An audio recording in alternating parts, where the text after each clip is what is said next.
नमस्कार दोस्तों। आज हम जीसेक के ऊपर बात करेंगे, आरबीआई पे बात करेंगे, इकोनॉमिक्स के पर्सपेक्टिव से हम इसे देखेंगे। इसमें और ये भी देखेंगे ऑप्शंस क्या है इन्वेस्टर्स के लिए, उसका एक एनालिसिस करेंगे। लॉन्ग टर्म में बॉन्ड्स की हम इसमें बात करने वाले हैं। इसके बाद हम थोड़ा सा टैक्सेस पे बात करेंगे और इसके लिए जो ऑप्शनल रास्ते हैं, वैकल्पिक रास्ते होंगे इन्वेस्टर्स के लिए, उस पर हम डिटेल से बात करेंगे और इसका जो है इकोनॉमी पे क्या असर पड़ता है। तो इकोनॉमिक्स थोड़ा एकेडमिक सेंस में भी हम बात करेंगे। तो इन सारी चीज़ों को निकट मान लें। जिस तरीके से ये देखा जा रहा है कि जीसेक जो है इसके जरिए लंबे समय के लिए रोक लें ब्याज दरें, ऐसा कहा जाता है आरबीआई की तरफ से। ब्याज दरों को रोकने के प्रयास होता है। इसमें जो बॉन्ड में आने वाले जो उतार चढ़ाव हैं, इससे निपटने के लिए लंबे समय तक उनमें निवेश रखना सही है, ऐसा कन्वेंशनल विजडम कहता है, ऐसा अर्थशास्त्र कहता है। लेकिन इसमें आने वाली जो इससे तमाम इससे रिलेटेड जो बातें हैं, हम उन पर बात करेंगे। इसको काफी सेफ माना जाता है, मैं आपको बताता चलूं यहाँ पर। इसके साथ जो ये है कि इस महीने जिस तरीके की जो मॉनेटरी पॉलिसी या मौद्रिक नीति की जो समीक्षा के दौरान जो है भारतीय रिजर्व बैंक यानी कि आरबीआई ने सरकारी जो प्रतिभूतियां हैं, जिसको जीसेक्स भी कहा जाता है, इसके बारे में एक अहम घोषणा की है। तो उसके अनुसार जो ये है कि अब खुदरा निवेशक जो हैं यानी कि रिटेल इन्वेस्टर्स जो हैं, ये भी जो है जी सेक यानी कि सरकारी प्रतिभूतियां के सीधे निवेश कर सकते हैं। तो यानी कि ये पहली फाइंडिंग है कि इसमें जो है कि अब रिटेल इन्वेस्टर्स जो हैं इसमें सीधे निवेश कर सकते हैं। उन्हें इसके लिए रिजर्व बैंक में गिल्ट का खतरा जो है, गिल्ट का खाता जो है सरकारी प्रतिभूतियों खाता इसमें खुलवाना होगा। तो ये इसके लिए एक तरीके से गिल्ट सिक्योरिटीज के तहत जो है, तो गिल्ट खाता जो है सरकारी प्रतिभूतियां खाता, इसको उन्होंने खुलवाना होगा। तो इसको कहते हैं कि रिटेल जो डायरेक्ट के नाम से इस सुविधा से। तो आपसे क्वेश्चन ये भी पूछा जा सकता है कि रिटेल डायरेक्ट क्या है, आरबीआई की नीति, इसका क्या इम्प्लीकेशन होगा, इसकी क्या मोडालिटीज हैं, इसमें टैक्स स्ट्रक्चर किस तरीके का है। तो रिटेल डायरेक्ट नाम से इस सुविधा को रिटेल इन्वेस्टर्स के लिए सरकारी प्रतिभूतियां यानी कि जी सेक्स में प्राथमिक और जिसको कहते हैं कि द्वितीय, जिसमें दोनों बाजारों के लिए उसमें बोलते हैं जो आपका सेकेंडरी मार्केट्स हैं और जो इसमें प्राइमरी मार्केट्स हैं, इसके अंदर जो है आपका जो बाजारों में इसको प्रवेश मिल जाएगा। तो ये इसकी एक और इम्पोर्टेंट फाइंडिंग है। और इसमें जो एक बात खास है, लेकिन ये जो प्रतिभूतियां हैं ये खुदरा निवेशकों के लिए वाकई निवेश का आकर्षक विकल्प है या नहीं, ये सवाल आपसे पूछा जा सकता है। तो इसको आंसर करने के लिए आपको कुछ बातें जाननी होंगी। हम उन बातों पर आराम से बात करते हैं। तो इसके बाद जो होगा कि क्वेश्चन आपसे यह पूछा जा सकता है कि क्या ये जो प्रतिभूतियां हैं जो रिटेल इन्वेस्टर्स के लिए आरबीआई के लेके आई हैं, क्या ये वाकई में निवेश का आकर्षक विकल्प यानी कि अट्रैक्टिव एक ऑप्शन दे रहा है इन्वेस्टर्स को, नहीं दे रहा है। इसका एनालिसिस मौजूदा वित्तीय हालात के अंदर, कोविड के बाद की जो इकोनॉमी है, जिस तरीके से आरबीआई के जो प्लान्स हैं, फाइनेंस मिनिस्ट्री के जो प्लान्स हैं, जिस तरीके से इकोनॉमी में जो उथल पुथल मची हुई है कोविड के आने से 7-8 क्वार्टर पहले से जो मची हुई है, उसको मद्देनजर रखते हुए, सरकारी पॉलिसीज को मद्देनजर रखते हुए आपको इसका फिर इवेल्युएशन करना होगा, फैक्ट के साथ, डेटा के साथ एक एनालिटिकल इस पे जाना होगा। तो इसको हम सबसे पहले ये ले लेते हैं कि जो जी सेक में है कि इसमें कितना खतरे की बात जो होती है, वो कितना खतरा है इसमें। इस तरह की जो प्रतिभूतियां होती हैं, इसमें जो इनकम होती है यानी कि आय के तौर पर खतरा रहता है और जारी करने वाली संस्था जो है ब्याज या मूल जिसको कहते हैं मूलधन लौटाने से मुकर सकती है। तो ये इसमें थोड़ा सा कैच है। तो इसके बाद चूंकि जो जी सेक होती है ये भारत सरकार जारी करती है, इसलिए इस तरह के साथ कोई भी खतरा नहीं होता। तो इसलिए जी सेक जो है इसको यहाँ पर एक एडेड एडवांटेज मिलता है। मैं इसको फिर से बताता हूँ कि इस तरह की जो प्रतिभूतियां होती हैं यूजुअली जो मार्केट्स के अंदर आमतौर पर उसमें ये खतरा बना रहता है अन्य के द्वारा। ऑफ कोर्स जिसमें जारी करने वाली जो संस्था होती है वो ब्याज या मूलधन लौटाने से मुकर सकते हैं। तो ये पहला कैच है, इसको ये एक तरीके का सिक्योर करता है। तो क्योंकि ये जी सेक जो है, और भारत सरकार तो डिफॉल्ट करेगी नहीं, तो जिसमें कहते हैं कि आप इसको कहा भी जाता था शेयर मार्केट में, अगर सरकार जो है वो प्लेन पेपर पे भी अपना जो स्टैंप लगा के ले आए तो उसकी भी एक वैल्यू होती है, क्योंकि भारत सरकार डिफॉल्ट करेगी नहीं, ऐसा माना जाता रहा है मार्केट्स के अंदर। तो क्योंकि जी सेक्स जो है भारत सरकार जारी करती है, इसके साथ इस तरह का कोई भी खतरा नहीं होता। तो यहाँ पर इसका एक सेफ्टी वाला जो ऑप्शन है उसको ये पुख्ता करता है और उसको इंश्योर करता है। इसके बाद हम अगली स्लाइड पे देख लेते हैं। इसके बाद जो है, अब ये अवधि से जुड़ा जोखिम कितना है, यानी कि इसका जो ड्यूरेशन होता है, ये एक थोड़ा सा डिबेटेबल कॉन्सेप्ट है। इस कॉन्सेप्ट के अनुसार जो है इसमें बात ये आती है कि जब किसी अर्थव्यवस्था में ब्याज दरें जो हैं ऊपर नीचे होती हैं, ये बिल्कुल आम बात है। इकोनॉमी के अंदर ब्याज दरें ऊपर नीचे होती हैं, करनी पड़ती हैं। कई बार लिक्विडिटी को स्क्वीज करना होता है, कई बार मार्केट के अंदर लिक्विडिटी को बढ़ाना होता है। दुनिया भर के सेंट्रल बैंक ये सब करते रहते हैं। तो इसमें जो है कि इससे पहले जो मौजूद बॉन्डों की जो कीमत है, इस पे भी असर पड़ता है। तो ब्याज दरें घट रही हैं घट रही हो अगर, तो उसमें जो है कि कीमत चढ़ती है, और अगर दरें बढ़ती हैं तो कीमत जो है घटती है। तो ये कन्वेंशनल विजडम है, इकोनॉमिक्स के हिसाब से विजडम है। तो सरकारी जो प्रतिभूतियों में यानी कि जीसेक में जो अवधि का जोखिम होता है, तो ये इसका एक और फाइंडिंग है, इंपॉर्टेंट फाइंडिंग है, इसको ख्याल में रखना होगा। तो ब्याज दरें जो है यानी कि जो इंटरेस्ट रेट है आपका, ये परिवर्तन की लंबी अवधि में बॉन्डों पर अधिक प्रभाव होता है इसका।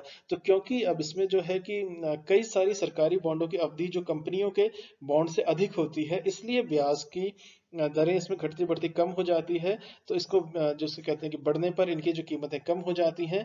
यदि जो आपका इन्वेस्टर है यानी कि जो निवेशक है इस तरह का जोखिम लेने को कम करना चाहता है, तो उन्हें जो है एक परिपक्व बॉन्ड को तक जो है बॉन्ड तक उसके पास रखना चाहिए। यानी कि जैसे मान लीजिए कि मुंबई में रहने वाली कोई प्रमाणित वित्तीय योजना इसको कहते हैं कि जिसको इसको आप इसको इस तरीके से देखें कि जैसे मार्केट्स में आप जाते हैं, तो अगर किसी को अगले 20 साल तक 6 तिमाही ब्याज पाने में एतराज नहीं है, तो उसको जिसको कहते हैं उसके लिए जो है इन बॉन्डों में अच्छा निवेश अच्छा रहेगा। तो ब्याज दरें चढ़ती देखकर आप बॉन्ड जिसको कहते हैं बेच सकते हैं, और यदि आपको नुकसान तो आपको नुकसान जिसको कहते हैं उठाना भी पड़ सकता है। तो ये एक इसके कैच है, थोड़ा सा इसमें ख्याल रखना। लेकिन ये लंबी ड्यूरेशन के होते हैं, इसमें कोई शक नहीं है।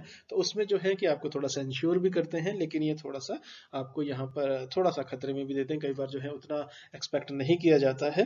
तो इसमें एक चीज जो इंपॉर्टेंट यहाँ पर आ रही है, जो हम ये डिस्कशन कर रहे हैं, इसमें आती है कि तरलता, जिसमें कितनी तरलता है ये बॉन्ड, कितने लिक्विडिटी का जो मापन है, जो लिक्विडिटी का जो एक सेगमेंट है, उसके अनुसार ये कहाँ ठहरते हैं। तो अगर आप सरकारी बॉन्ड एक्सचेंजों पर अगर सूचीबद्ध होते हैं, सरकारी बॉन्ड एक्सचेंज पर इसको कहते हैं सूचीबद्ध होते हैं, तो ये जो है अगर इसको एकेडमिक सेंस में हम बात करें तो ये कहा जाता है कि आप जब चाहें उन्हें बेच सकते हैं। तो ये थ्योरी है। लेकिन ट्रेजरी बिल जो है कि सूचीबद्ध नहीं होते हैं, टी बिल्स जिसको कहते हैं वो सूचीबद्ध नहीं होते हैं। ये भी एक बुनियादी फर्क है, इसका लेकर के भी एक छोटा सा एमसीक्यू उसको पूछा जा सकता है। तो ट्रेजरी बिल जो होते हैं जैसे कि निम्नलिखित में से कौन से सूचीबद्ध नहीं होते हैं, तो उसमें टी बिल्स होगा, जी सेक्स होगा, तो आपको इसमें थोड़ा सा ख्याल रखना चाहिए। इसलिए इन्हें बेचकर ही जो है कि बेचकर ही निकलना संभव नहीं होता है। तो ये एक इसमें थोड़ी सी दिक्कत है। और इसमें जो है कि ऐसे बॉन्ड में तरलता जो है कम होती है, यानी कि जो इसमें लिक्विडिटी होती है वो कम होती है, ऑप्शंस थोड़े आपके टाइट होते हैं, और उन्हें बेचना बहुत आसान नहीं होता। ये भी है क्योंकि इतने लंबे ड्यूरेशन के होते हैं, तो उसको बेचने के लिए आपको एक बहुत अच्छी क्षमता चाहिए, आपको बायर बहुत अच्छा चाहिए। लेकिन वो जो कि एक इसमें एक थोड़ा सा कंस्ट्रेंट यहाँ पर आता है, व्यवहारिक कंस्ट्रेंट तौर पर आता है। एकेडमिक सेंस में आपने कहा चलो ठीक है, सेफ है, लेकिन जब आप इसे मार्केट में एक्सरसाइज करने की तरफ जाएंगे तो आपको दिक्कत होती है। तो कभी कभार जो है जिस तरीके से खरीदार जो है ढूंढना आसान नहीं होता, जिसकी वजह इसका ड्यूरेशन को लेकर के है। और अगर आप इससे कम समय में बॉन्ड बेचना चाहते हैं, तो तब तो खास तौर पर यह काम मुश्किल और हो जाता है। अगर आप इसको शॉर्ट टर्म में बाय करके बेच करके निकलना चाहते हैं तो ये और मुश्किल हो जाएगा। तो यदि किसी व्यक्ति को बॉन्ड फौरन बेचना है, तो कीमत में अच्छी खासी कमी के साथ, यानी कि उसे बहुत घाटा उठाना पड़ सकता है, क्योंकि कब आपको फाइनेंशियल इमरजेंसी आ जाए, कब आपको बेचना पड़ जाए, तो उसको लेकर के जो ये लिक्विडिटी के कंस्ट्रेंट में है, तो लिक्विडिटी का ऑप्शन जो है इसको भी आपको एक्सप्लेन करने को कहा जा सकता है। तो जीसेक जो है ये भारत सरकार द्वारा जारी करती है, इसमें कोई खतरा नहीं होता। ये थ्योरी भी है, लेकिन इसका ड्यूरेशन वाला और लिक्विडिटी का जो कॉन्सेप्ट है, इसके अनुसार आप जब आंसर्स देखेंगे तो आपको यहाँ पर इसको कसौटी पर इसको परखना होगा। इसके बाद जो एक और इंपॉर्टेंट बात आती है वो ये आती है कि जीसेक के जरिए जो है निवेशक यानी कि इन्वेस्टर्स, इसको लंबी अवधि के लिए जो दरें हैं स्थिर रखने का मौका मिल जाता है। इसके बाद जो एक इंपॉर्टेंट इसकी जो हाईलाइट कह लीजिए इसे, कि सरकारी जो प्रतिभूतियां हैं यानी कि जीसेक में जो है गिल्ट म्यूचुअल फंड के जरिए भी निवेश कर सकते हैं। तो आपसे ऑप्शन पूछा जा सकता है एमसीक्यू में कि जो ये जीसेक्स है इसमें गिल्ट म्यूचुअल फंड के जरिए निवेश किया जा सकता है या नहीं किया जा सकता है, या निम्नलिखित में से किसके जरिए निवेश किया जाए। आप ऑप्शन देते हैं तो उसमें जो होगा आपका गिल्ट म्यूचुअल फंड होगा, वो आपका सही आंसर होगा। तो ये एमसीक्यू को भी ये पूछा जा सकता है, इसमें कोई शक नहीं है। और इसमें जो है सरकारी प्रतिभूति यानी जीसेक्स पर मिलने वाले जो ब्याज हैं, इसके स्लैब दरों के हिसाब से वसूला जाता है। तो ये इसकी एक इंपॉर्टेंट हाईलाइट है, इसका एक इंपॉर्टेंट सैलिएंट फीचर्स आप इसे कह सकते हैं। तो इसमें एक चीज, अब हम थोड़ा जोखिम की बात कर लें, तो इसको कहते हैं पुनर्निवेश में, इसको कहते हैं कि जी हाँ, इसमें अगर हम ऐसा कहेंगे तो ये जो है कि इसमें थोड़ा जोखिम है, बिल्कुल है। तो यदि बॉन्ड के परिपक्व होने के समय ब्याज दरें कम हुई, तो निवेशक को पुनः निवेश करके कम से कम दरों पे ही करना होगा। तो ये इसका एक और खतरा है, जो बहुत जेन्युइन खतरा है। तो बॉन्ड को चरणबद्ध तरीके से ही खरीदना इस समस्या का इलाज है। तो ये जो मार्केट्स में जो रास्ता निकाला, जो इन्वेस्टर्स ने रास्ता निकाला है, तो इसे एक चरणबद्ध तरीके से खरीदते हैं। ये इसका एक सॉल्यूशन है, प्रैक्टिकल सॉल्यूशन है यहाँ पर। तो बॉन्ड इस तरह से खरीदें कि जो आपका नियमित अंतराल में थोड़े थोड़े बॉन्ड्स जो परिपक्व होते रहते हैं, तो उसमें क्या होगा कि आपको इन्वेस्टर्स में थोड़ा सा एक फाइनेंशियल आपको कुशन मिल सकता है, जो कि अगर आप इसको ब्लाइंडली चले जाते हैं, आप कर जाते भी हैं लोग, इसमें कोई शक नहीं है, जिनके पास डीप पॉकेट्स हैं, जो लंबे खेलना चाहते हैं वो जाते हैं, बिल्कुल जाएंगे। लेकिन इसमें क्या है कि अगर हम एवरेज इन्वेस्टर्स की बात करें, उनके लिए क्या है कि इसमें एक रास्ता जो है ये प्रैक्टिकल रास्ता है। इसके बाद अब इसमें एक सवाल आता है कि इसमें कौन सीधा निवेश कर सकता है। तो ये जो बात है इसमें, ये बहुत इंपॉर्टेंट बात है। इसको अगर हम देखें तो हम इसको ऐसे कह सकते हैं कि ये बॉन्ड उन निवेशकों के लिए है जिन्हें बॉन्ड और बॉन्ड बाजार के तौर तरीकों की समझ है। तो यहाँ पर जो पहली जो रिक्वायरमेंट है जो होनी चाहिए किसी भी इन्वेस्टर्स के लिए, तो ये उन इन्वेस्टर्स के लिए खास है, फायदेमंद है, जिन्हें बॉन्ड और बॉन्ड बाजारों की, बॉन्ड मार्केट्स की तौर तरीकों की बहुत अच्छी बारीक समझ होनी चाहिए। और इसमें जिस तरीके से अगर हम इसको कहें कि जो समझदार निवेशक जो हैं, गिल्ट में उतार चढ़ाव की वजह जानते हैं, जो गिल्ट के अंदर जो आप उतार चढ़ाव देखते हैं, उसको उसमें देखते हैं, उसके साथ यह है कि परिपक्व अवधि पूरी होने तक रखने के लिए तैयार रहते हैं, उन्हें ही सीधे निवेश का फायदा उठाना चाहिए। तो ये जो है कि यहाँ पर इसको बहुत मार्केट्स को इसको बहुत अच्छी समझते हैं इसमें काफी लोग इसे, लेकिन जो नहीं समझते हैं उनके लिए बहुत इंपॉर्टेंट लेसन है कि जो परिपक्व अवधि पूरी होने तक रखने के लिए तैयार है, उन्हें ही सीधे निवेश का फायदा उठाना चाहिए। ये इसका इकोनॉमिक्स मंत्रा कह लीजिए, इसे आप इकोनॉमिक विजडम कह लीजिए। तो जी सेक के जरिए जो है निवेशकों को जो लंबी अवधि के लिए जो दरें होती हैं, जो इंटरेस्ट रेट होती हैं, स्थिर रखने का मौका मिलता है। तो ये फाइंडिंग बहुत इंपॉर्टेंट है। जब आप इसको आंसर में लिखेंगे तो ये आपका एक एनालिसिस होगा, या समिंग अप के तौर पे इसको देखा जा सकता है। तो इसमें क्या होगा कि अगर आप बॉन्ड उस समय खरीदते हैं जब दरें आकर्षक होती हैं, तो आप 40 साल तक के लिए दरें लॉक कर सकते हैं। तो ये अगर जिस तरीके से आपको फेवरेबल होगा तो आप 40 ईयर्स तक भी इसको लॉक कर सकते हैं। ये एक इसका एक बुनियादी फायदा है। और दूसरा जो है इसमें, यदि परिपक्व तक निवेश रखेंगे तो आपको जी सेक में जो कूपन दर प्राप्त होगी। तो इसको इसको कहा जा सकता है कि रिटायर होने वाले जो 15 साल से अधिक अवधि का ध्यान में रखकर इसमें सेवानिवृत्ति जो एक तरीका रिटायरमेंट जो पोर्टफोलियो है उसमें इसको शामिल किया जा सकता है। यानी कि अगर आपके पास स्टेडी इनकम है, फ्लो ऑफ इनकम आपके पास सही है, तो आप इसे रिटायरमेंट प्लान के तौर पर भी एक्सरसाइज कर सकते हैं। तो उस लिहाज से ये फायदेमंद है। जैसे कि मैंने पहले कहा था कि इसमें एक लिक्विडिटी का क्वेश्चन आता है, एक ड्यूरेशन का क्वेश्चन आता है। तो अगर आप इसको हेज कर सकते हैं, इतना लंबा देख सकते हैं, तो आपके लिए ये बहुत फायदेमंद होगा, और इसको 40 ईयर्स तक आप कर सकते हैं। तो इसके लिए अब सवाल ये उठता है कि इसका वैकल्पिक रास्ता क्या है, यानी कि इसका जो है कि अल्टरनेट रास्ता क्या है। तो यदि आप सरकारी प्रतिभूति यानी कि जी सेक्स में अगर गिल्ट म्यूचुअल फंड के जरिए भी निवेश कर सकते हैं, जैसा कि मैंने थोड़ी देर पहले कहा, तो इन फंडों की जो है औसत अवधि जो है, एवरेज जो ड्यूरेशन है, ये बहुत अधिक होती है, बहुत लंबे समय के लिए होती है। और इसमें जो एक कैच होता है, जो मुश्किलात आती है, वो ये आती है कि ये उतार चढ़ाव इसमें आते रहते हैं। तो निवेशक इसमें इनमें जो है कम से कम इतनी अवधि के लिए निवेश करें जो कि फंड की औसत अवधि के बराबर हो। तो ये आपका इकोनॉमिक विजडम है, यहाँ पर ये प्रैक्टिकल सेंस में है कि जो इन्वेस्टर्स हैं ये कम से कम इतने ड्यूरेशन के लिए तो कम से कम ये इन्वेस्ट करें, ताकि जो फंड की जो है एवरेज जो इसकी ड्यूरेशन है उसके आसपास निकल आए, या बराबर के तौर पे देखा जा सकता है। तो इसमें अब जो इंपॉर्टेंट बात आती है वो टैक्सेस को लेकर के आती है, कितना और इसमें कैसे लगता है कर। ये एक सवाल बहुत इंपॉर्टेंट है इन्वेस्टर्स के लिए खास तौर पर। तो जो है सरकार जो गिल्ट सिक्योरिटीज है, इसमें मिलने वाला जो ब्याज में जो स्लैब दर के हिसाब से कर वसूला जाता है, यानी कि जो स्लैब में आएगा आपका उसके हिसाब से कर वसूला जाएगा। तो ये एक इंपॉर्टेंट फाइंडिंग आपको ख्याल में रखनी है।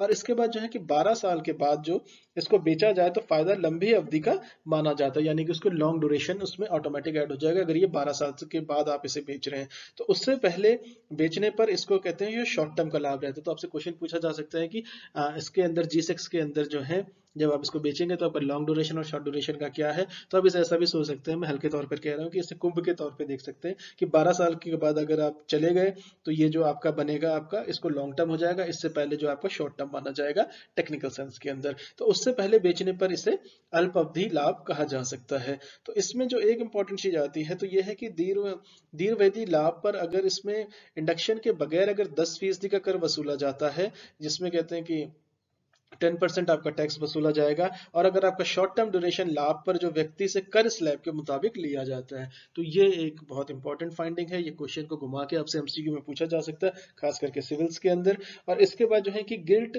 फंड के अंदर 3 साल के बाद बेचने पर लाभ जो है दीर्घकालिक पूंजीगत लाभ मान लिया जाएगा इसको, यानी कि कैपिटल गेन्स टैक्स इसमें लगा दिया जाएगा। तो उस पर जिसको कहते हैं कि इंडक्शन के साथ जो है कि इसमें 20% का कर जो है वो वसूला जाता है। तो अल्प अवधि लाभ पर और स्लैब की दरों के, तो अल्प अवधि में ये स्लैब के हिसाब से जाएगा, कैपिटल गेन्स टैक्स उसमें लगेगा और लॉन्ग टर्म में लगेगा। तो ये आपका टैक्स का थोड़ा सा खाका है जिसको ख्याल में रख के इन्वेस्टमेंट की जानी चाहिए। तो मैं आपको फिर से एक बार रिकैप करा दूं कि G-SEC जो है ये भारत सरकार द्वारा जारी की जाती हैं, इसमें कोई खतरा नहीं होता एकेडमिक सेंस के अंदर।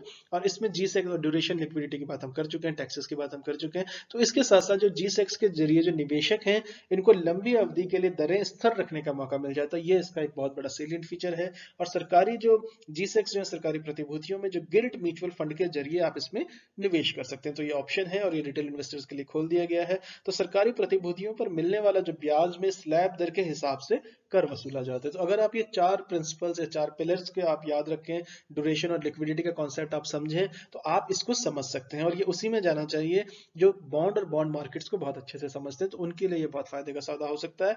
नहीं तो दूसरों के लिए इसमें दिक्कतें थोड़ी सी ज्यादा हो जाएंगी। चलिए आपसे नेक्स्ट लेक्चर में मिलते हैं। Thank you so much for listening. नमस्कार दोस्तों।